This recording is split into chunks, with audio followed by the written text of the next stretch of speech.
The United Nations does not ban its peacekeepers from having sex with those receiving UN assistance, but it does forbid sex when it's in exchange for goods or services, or if the person is under the age of 18.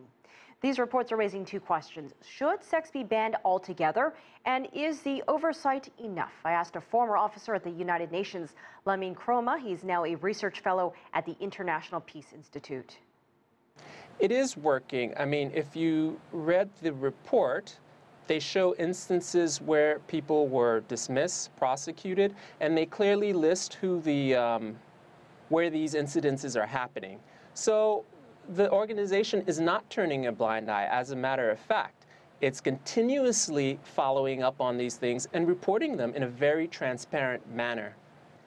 Explain to us, based on your experience on the ground, how does this happen and why does it happen?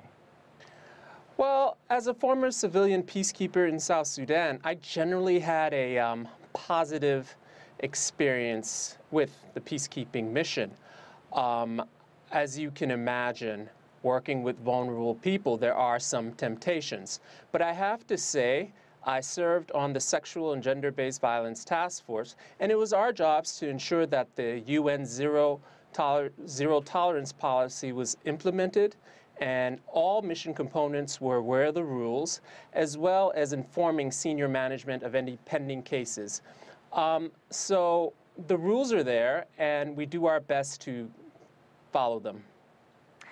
What currently is the criteria for becoming a UN peacekeeper? And do you think the guidelines need to change because of what we're hearing? Well, I'll answer the latter part of the question. The guidelines are constantly improving, and it's a living document. So they're working very hard to ensure that these violations stop. Now, as for hiring, I was a civilian peacekeeper. Like any other organization out there, the UN looks for professional people that are technically proficient. When I was hired, the HR, the human resources people, checked my backgrounds and my references. But a peacekeeping mission is not only composed of civilian personnel. There's military and police personnel. These personnel usually come from member states. They contribute the bulk of these forces, be it a platoon, a division, and it's their responsibility to vet their personnel and investigate any alleged inappropriate behavior. I think people are alarmed because these vulnerable people are supposed to be protected. What do you think needs to be the agent of change here? What is the solution to keep this from happening? Does the culture need to change?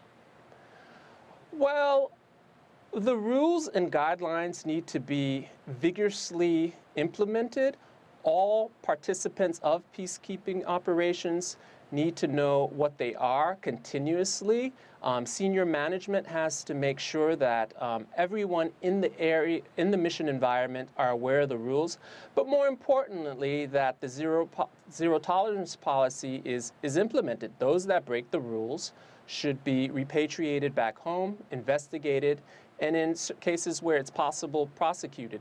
But also remember these acts destroy the lives of the victims. So we need to keep that in mind, protecting them at all cost.